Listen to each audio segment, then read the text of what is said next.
All right. Test. Toast.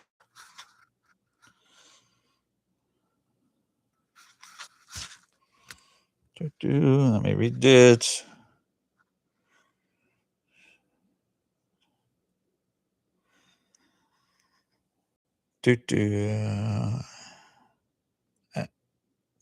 All right. Just sitting here. Testing. I wonder how I could change this. Let's see. Can I make microphones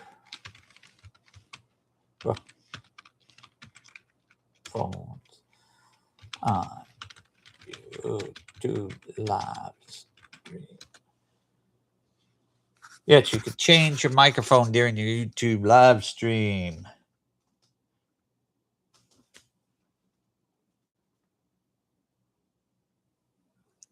So how can I do that? Where's my mouse? Right there. All right, let's see. You cannot change the input device directly inside the YouTube web dashboard while live. Instead, you must switch the audio source through your broadcasting software.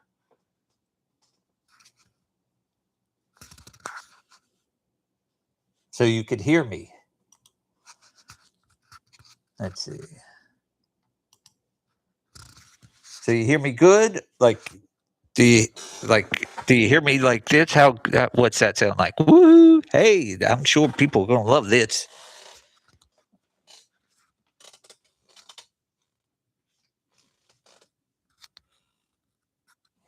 So okay. So tell me if this gets louder, or how it sounds. Like if it's further away, does it get louder this way? Do. Hey.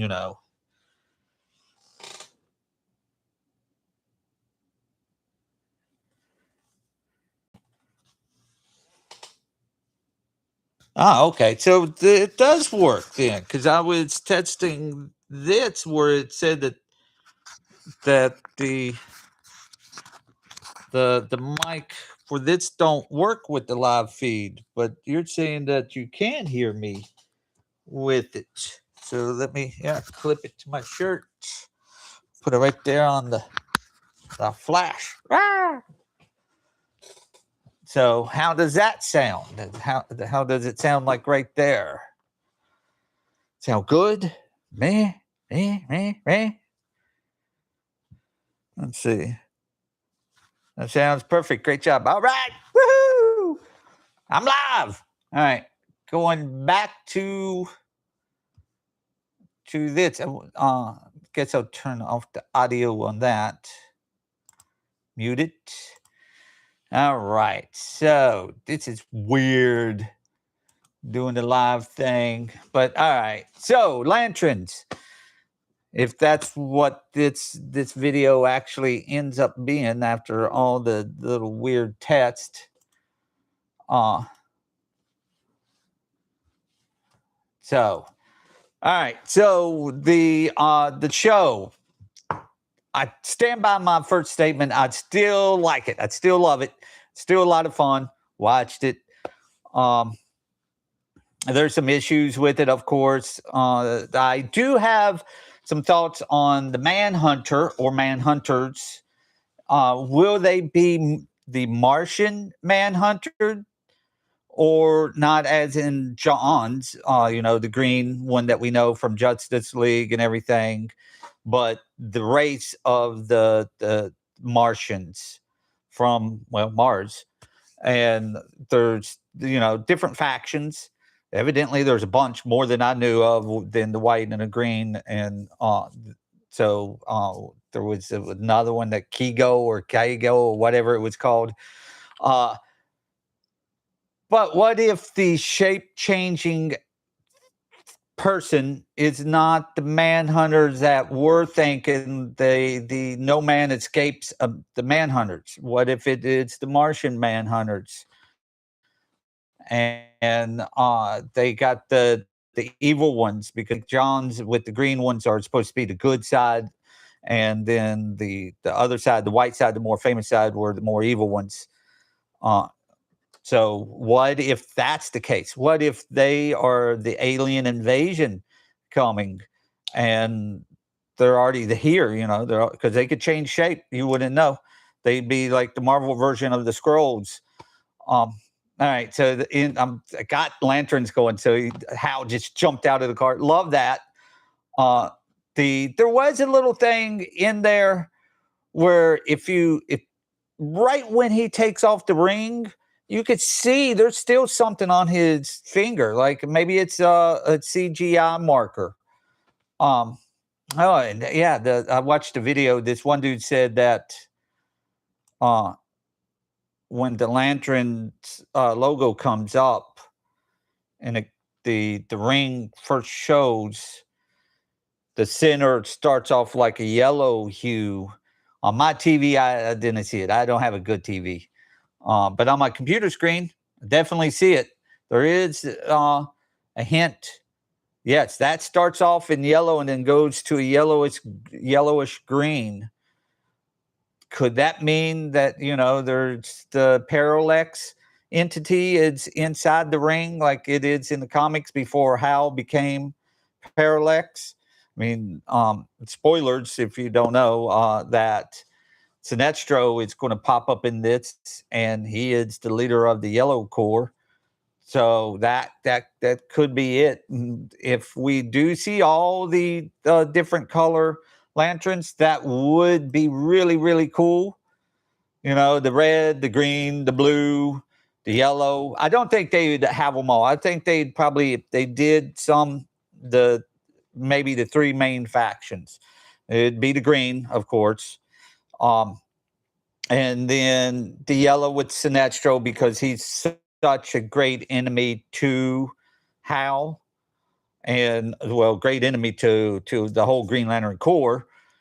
And he would be, I would say, more of a warning system. Like his core has not grown into the universe threat that it becomes, but instead, like maybe he's come to Earth to warn Hal of the Red Lanterns.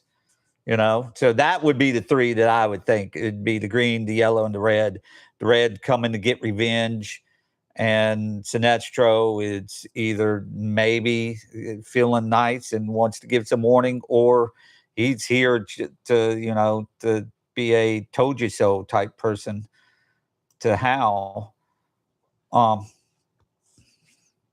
It's a possibility. I doubt it, though. It'd be cool. It'd be really, really cool to see more lanterns than just the green. And back to my original thought, to the Martian Manhunters, it would be a good ploy on the creators of David Lindelof and Tom King, where they probably know that it's like people's first instinct. My first instinct when I heard Manhunters were the Manhunters, the androids, the first iteration of the Green Lantern Corps that the Guardians created before they got their programming switched and they just went on a killing spree through and that through the galaxy. And the Sector 666, which is the sector that the Red Lanterns come from, was wiped out by the Manhunters, which is why they have such a hatred for the Green Lanterns and the Green Lantern Corps. So they, that would be a good way to bring them into this. But again, that's really broad into the space story. Will they be doing this in this show? Will they have that much space? So far, no, not in episode 1. It's definitely homebound on Earth. But again, back to my original thought, which was Manhunters of the androids. But then, having a chat with my friend at work, it was like when he's like, oh, with maybe the change shape, it just clicked. It's like, what if it was the Martians? What if those manhunters came to Earth and they're already on Earth, and they're the shape changers, and it's not the androids, which would bring in a whole new aspect to things. Hold on, I got a text.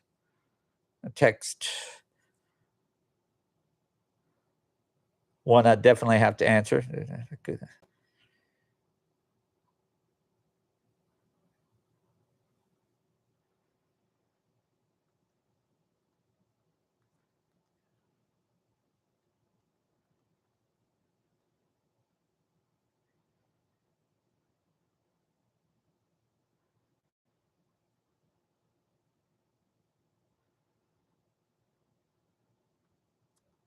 Yeah, I know. Exciting times on this live feed. All right. All right. That had to answer. All right. So, yeah, what if the manhunters or the Martians are already on Earth? They've already changed shape. They've taken the shape of humans, and they've basically infiltrated the Earth, humanity, and nobody knows about it. Not even Hal with the ring. So, and then maybe the government would know a little bit about it, and maybe that's the militia.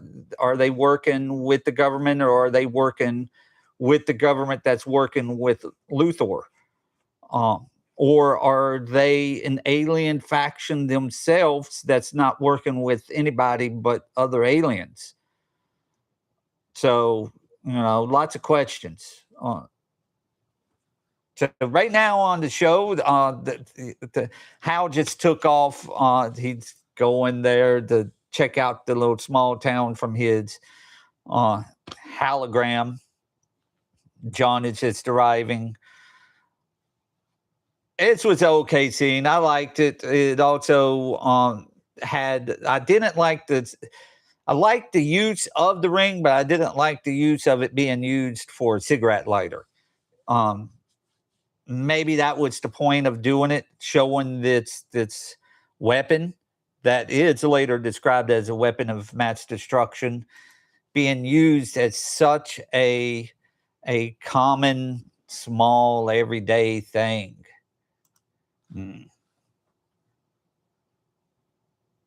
So I'm gonna skip ahead. Oh, during the game, like this was, we talked about this. Yeah, it's like me and my friend talked about this. So at the game, after the game, after all the killing, Hal is up in the bleachers, and the sheriff's like, I don't want to spook him. I know he's there. He's going to run. Why didn't Hal use his ring to stop him? At the point of the guy was running, at that point, people know the dude's running. The sheriff's after him. So just stop him. Use the ring to stop him. Another time that he's using the ring with the alien, the whole beeping.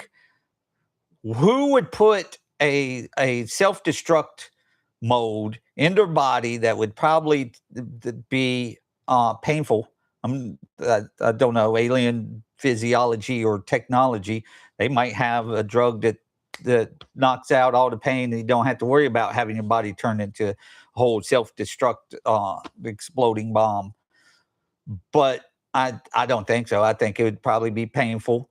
And this dude it's got his self-destruct.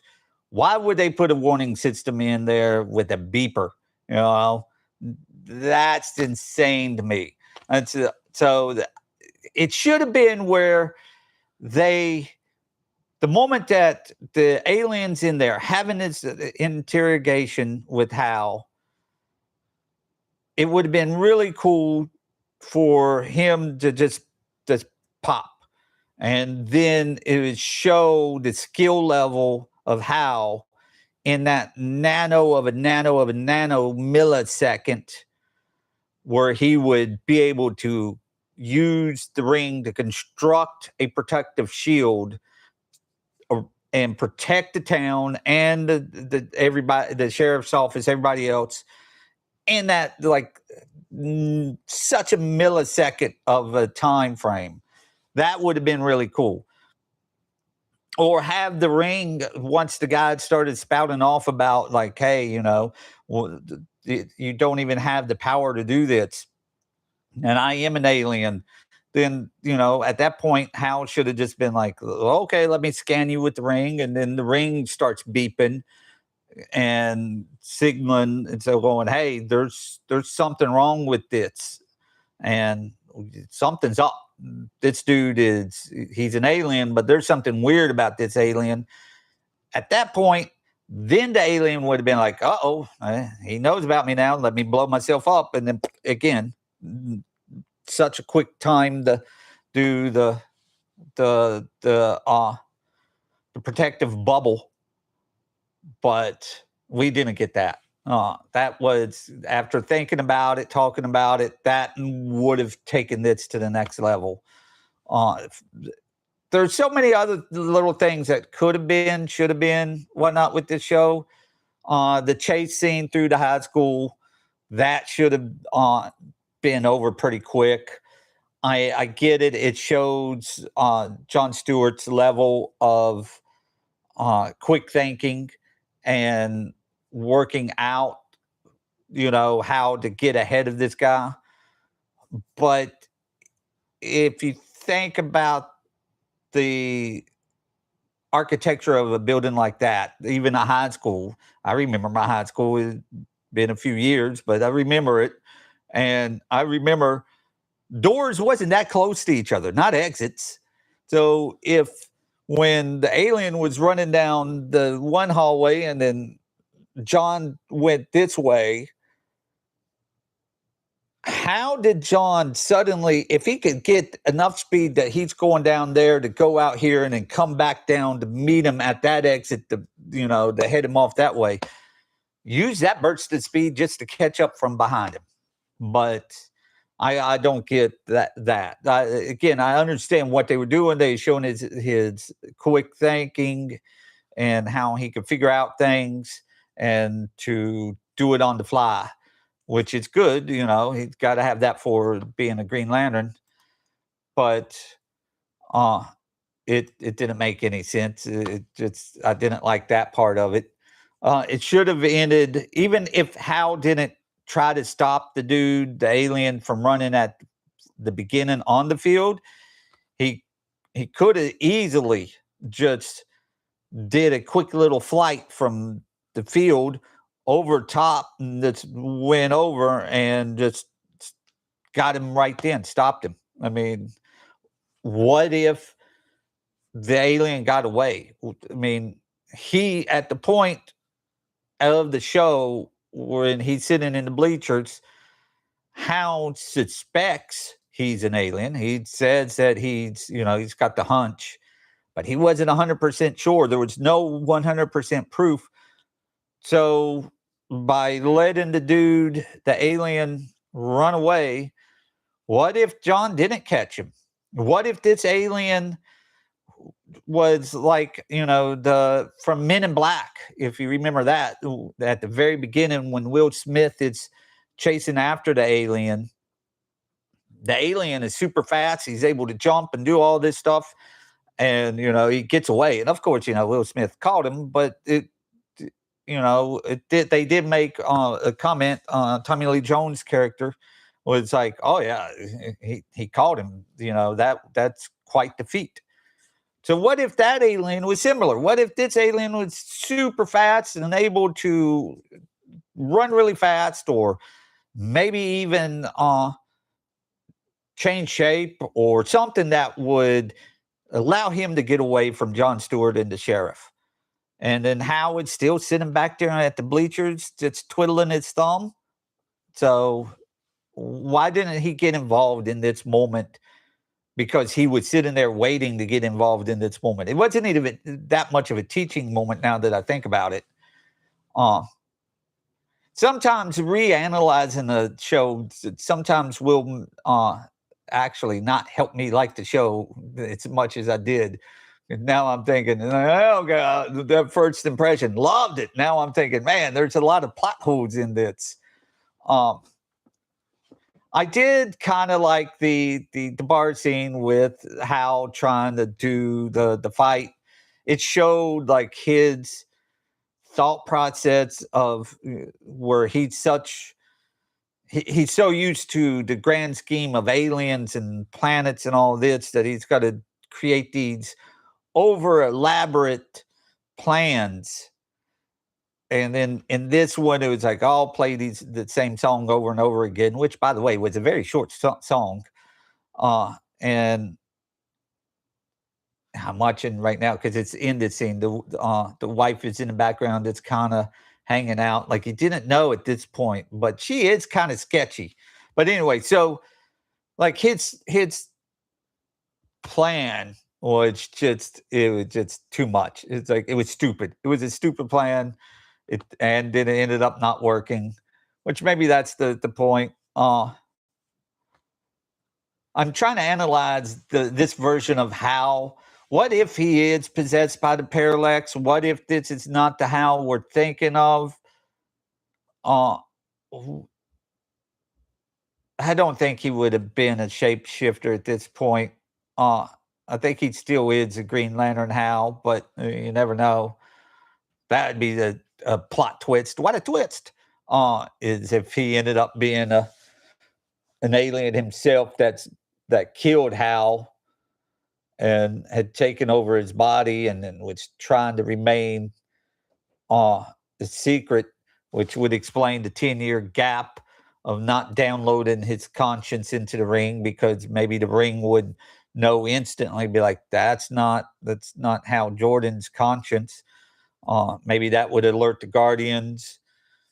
Again, I don't think that's going to be the case. I would say that's a 0.005% chance.